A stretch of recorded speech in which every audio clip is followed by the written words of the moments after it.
CNN TV کی بین الاقوامی خبروں کے ساتھ میں ہوں بشرا خان۔ کینیڈا کے پبلک سیفٹی کے وزیر مارکو مینڈیچینو کا کہنا ہے کہ RCMP نے نام نہاد پولیس اسٹیشنز کو بند کرنے کے لیے فیصلہ کن کارروائی کی ہے۔ مزید جانتے ہیں اس رپورٹ میں۔ کینیڈا کے شہر مونٹریال کے علاقے کے 2 کمیونٹی گروپس جو مبینہ طور پر چینی حکومت کے خفیہ پولیس اسٹیشنز کی میزبانی کے الزام میں زیر تفتیش ہیں، کہتے ہیں کہ وہ معمول کے مطابق کام کرتے رہتے ہیں۔ پبلک سیفٹی منسٹر کے ان دعووں کی تردید کرتے ہوئے کہ کینیڈا میں تمام خفیہ اسٹیشن بند کر دیے گئے ہیں، شہر کے چائنا ٹاؤن ڈسٹرکٹ اور مونٹریال کے مضافاتی علاقے بروسرڈ میں واقع 2 گروپوں کا کہنا ہے کہ RCMP نے ان کے خلاف کوئی کارروائی نہیں کی ہے۔ دونوں گروپوں نے ایک مشترکہ بیان میں کہا کہ ہمیں RCMP سے بندش کی کوئی درخواست موصول نہیں ہوئی ہے، ہماری سرگرمیاں معمول کے مطابق چل رہی ہیں۔ انہوں نے مزید کہا کہ RCMP کے الزامات کی میڈیا کوریج کے بعد انہوں نے فنڈنگ کھو دی ہے۔ پبلک سیفٹی کے وزیر مارکو مینڈیچینو نے گزشتہ جمعرات کو ایک پارلیمانی کمیٹی کو بتایا کہ RCMP نے نام نہاد پولیس اسٹیشنز کو بند کرنے کے لیے فیصلہ کن کارروائی کی ہے۔ RCMP کا کہنا ہے کہ وہ ابھی بھی مبینہ پولیس اسٹیشنز کی تفتیش کر رہی ہے اور اس نے کوئی گرفتاری نہیں کی۔ مونٹریال کے علاقے کے چینی گروپوں نے کہا کہ انہوں نے RCMP کی تحقیقات میں تعاون کیا ہے، لیکن ان کے اور پولیس کے درمیان رابطہ ختم ہو گیا ہے۔ کینیڈین حکومت حملہ طرز کے آتشی اسلحے پر پابندی کی تجویز دے رہی ہے۔ مزید جانیں گے اس رپورٹ میں۔ کینیڈین حکومت حملہ طرز کی آتشی اسلحے پر پابندی کی تجویز دے رہی ہے۔ اسکیم کے تحت حکومت فائر آرمز ایکٹ کے ذریعے ضابطے بنائے گی تاکہ اس بات کو یقینی بنایا جا سکے کہ کینیڈین مارکیٹ میں داخل ہونے سے پہلے بندوقوں کی صحیح درجہ بندی کی جائے۔ یہ اسکیم دلچسپی رکھنے والے گروپوں اور افراد پر مشتمل آتشی اسلحے کی مشاورتی کمیٹی کو بحال کرنے کا بھی ارادہ رکھتی ہے، جو اب مارکیٹ میں موجود بندوقوں کی درجہ بندی کے بارے میں سفارشات پیش کرے گی۔ یہ اعلان ٹروڈو حکومت کی جانب سے بندوقوں تک رسائی کو محدود کرنے کی تازہ ترین کوششیں ہیں، جو لبرلز کے بقول شکار یا کھیلوں کی شوٹنگ کے لیے نااہل ہیں۔ لبرلز نے فروری میں بندوق کے بل میں ترمیم کو واپس لے لیا تھا، جس میں قانون میں مختلف ماڈلز کو حملہ طرز کے آتشی ہتھیاروں پر پابندی کے تحت آنے کا حکم دیا گیا تھا۔ حکومت نے یہ اقدام کنزرویٹو MPs اور کچھ آتشی ہتھیاروں کے حامیوں کی جانب سے ہفتوں کی تنقید کے بعد اٹھایا، جنہوں نے کہا کہ یہ تعریف بہت سی عام طور پر استعمال ہونے والی شکاری رائفلز اور شارٹ گنز کو ممنوع قرار دے گی۔ بندوق پر قابو پانے کے حامیوں نے کہا کہ یہ کوشش مبہم زبان اور مخالفین کے گمراہ کن یا غلط دعووں کی وجہ سے چھائی ہوئی تھی۔ نئی مجوزہ تعریف میں ایسے ہتھیاروں کا احاطہ کیا جائے گا جو نیم خودکار طریقے سے فائر کرتے ہیں اور اصل میں 5 سے زیادہ راؤنڈ والے میگزین کو قبول کرنے کے لیے ڈیزائن کیے گئے تھے۔ 2 کینیڈین یوکرین کے شدید کشیدہ صورتحال والے شہر باخموت کے ارد گرد کارروائی میں مارے گئے ہیں۔ مزید احوال اس رپورٹ میں۔ 2 کینیڈینز یوکرین کے شدید کشیدہ صورتحال والے شہر باخموت کے ارد گرد کارروائی میں مارے گئے ہیں۔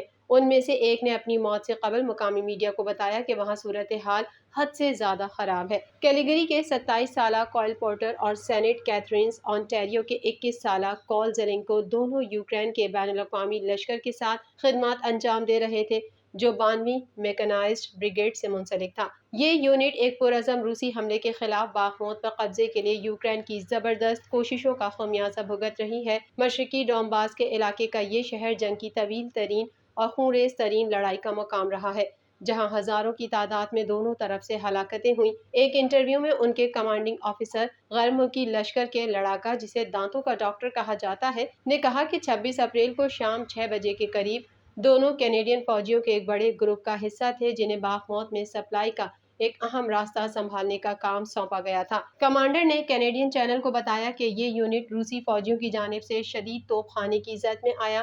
انہوں نے کہا کہ پورٹر، زیلنکو اور کم از کم 3 دیگر یوکرینی فوجیوں نے ایک مضبوط بنکر میں پناہ کی کوشش کی، لیکن بنکر کو براہ راست نشانہ بنایا گیا۔ گلوبل افیئرز کینیڈا نے ایک بیان میں کہا کہ وہ 2 کینیڈینوں کے مارے جانے کے بارے میں اطلاعات سے آگاہ ہیں اور مزید معلومات کے لیے حکام سے رابطے میں ہیں۔ دونوں افراد پہلے کینیڈا کی مسلح افواج میں خدمات انجام دے چکے تھے، لیکن یوکرین میں لڑنے کے لیے سائن اپ کرنے سے پہلے ہی فوج چھوڑ چکے تھے۔ ان کے کمانڈر نے کہا کہ دونوں گہرے دوست بن چکے ہیں۔ امریکی کمیشن نے بائیڈن انتظامیہ سے مذہبی آزادی پر بھارت کو بلیک لسٹ کرنے کا مطالبہ کیا اور کہا کہ بھارتی وزیر اعظم نریندر مودی کی حکومت میں اقلیتوں سے سلوک خراب ہوتا جا رہا ہے۔ مزید تفصیلات اس رپورٹ میں۔ امریکی کمیشن برائے بین الاقوامی مذہبی آزادی نے ایک بار پھر بھارت کو بلیک لسٹ کرنے کا مطالبہ کیا ہے۔ امریکی کمیشن نے بائیڈن انتظامیہ سے مذہبی آزادی پر بھارت کو بلیک لسٹ کرنے کا مطالبہ کیا اور کہا کہ بھارتی وزیر اعظم نریندر مودی کی حکومت میں اقلیتوں سے سلوک خراب ہوتا جا رہا ہے۔ پینل نے کہا کہ امتیازی قوانین کے مسلسل نفاذ کی وجہ سے ہجوم اور ہندو شدت پسندوں کی جانب سے دھمکی اور تشدد بڑے پیمانے پر پروان چڑھا ہے اور ان انتہا پسندوں کو کھلی چھوٹ ملتی ہے۔ پینل کی سالانہ رپورٹ میں بھارتی ریاستوں میں مسلمانوں اور عیسائیوں پر تشدد اور ان کی املاک کی تباہی کی جانب اشارہ کیا گیا اور مودی کی ہندو قوم پرست بھارتیہ جنتا پارٹی کے ارکان کے تبصروں اور سوشل میڈیا پوسٹ کے لنک دیے گئے۔ امریکی کمیشن کا کہنا ہے کہ بھارت میں امتیازی قوانین سے انتہا پسند گروپوں کا اقلیتوں پر تشدد کا کلچر فروغ پا رہا ہے۔ امریکی کمیشن نے امریکی محکمہ خارجہ سے کہا کہ بھارت کو مذہبی آزادی کے خلاف ورزیوں پر بلیک لسٹ میں شامل کرے۔ واضح رہے کہ امریکی کمیشن اپنی سالانہ رپورٹ میں بھارت میں مسلمانوں اور عیسائیوں سے ناروا سلوک کی نشاندہی کر چکا ہے۔ امریکی کمیشن مسلسل 4 سال سے محکمہ خارجہ سے بھارت کو بلیک لسٹ کرنے کا مطالبہ کر رہا ہے۔ واضح رہے کہ کمیشن کے اراکین کا تقرر صدر اور کانگریس پارٹی کے رہنما کرتے ہیں۔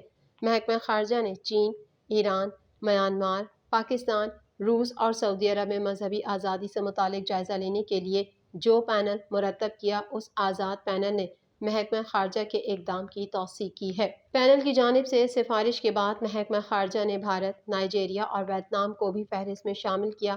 یہ لگاتار چوتھی بار ہے کہ امریکی پینل نے بھارت میں بدترین مذہبی آزادی کی صورتحال پر تشویش کا اظہار کیا اور پابندی کا مطالبہ کیا۔ امریکہ کی جانب سے دعویٰ کیا گیا ہے کہ گزشتہ 5 مہینوں میں یوکرین کے شہر باخموت میں جاری لڑائی کے دوران 20,000 سے زائد روسی جنگجو ہلاک ہو چکے ہیں۔ مزید جانیں گے اس رپورٹ میں۔ امریکہ کی جانب سے دعویٰ کیا گیا ہے کہ گزشتہ 5 مہینوں میں یوکرین کے شہر باخموت میں جاری لڑائی کے دوران 20,000 سے زائد روسی جنگجو ہلاک ہو چکے ہیں۔ چھوٹے شہر پر قبضے کے لیے لڑائی جہاں صرف چند ہزار شہری رہ گئے ہیں، دونوں فریقوں کے لیے بڑی علامتی اہمیت اختیار کر چکی ہے۔ غیر ملکی خبر رساں ایجنسی کے مطابق امریکی قومی سلامتی کونسل کے ترجمان جان کربی نے نئی خفیہ معلومات کا حوالہ دیتے ہوئے کہا کہ باخموت میں 80,000 روسی فوجی زخمی بھی ہوئے ہیں، جبکہ ہلاک ہونے والوں میں سے نصف کا تعلق ویگنر گروپ سے ہے۔ جان کربی نے میڈیا نمائندوں کو بتایا کہ روس کی جانب سے باخموت کے ذریعے ڈونباس میں حملے کی کوشش ناکام ہو گئی ہے اور روس کسی بھی اہم علاقے پر قبضہ کرنے میں ناکام رہا ہے۔ سب سے اہم بات یہ ہے کہ مہینوں کی لڑائی اور غیر معمولی نقصانات کے بعد روس کی جارحانہ کوشش ناکام ہو گئی ہے۔ انہوں نے مزید کہا کہ وہ یوکرین کی ہلاکتوں کا تخمینہ نہیں دے رہے ہیں کیونکہ یوکرینی متاثرین ہیں جبکہ روس جارح ہے۔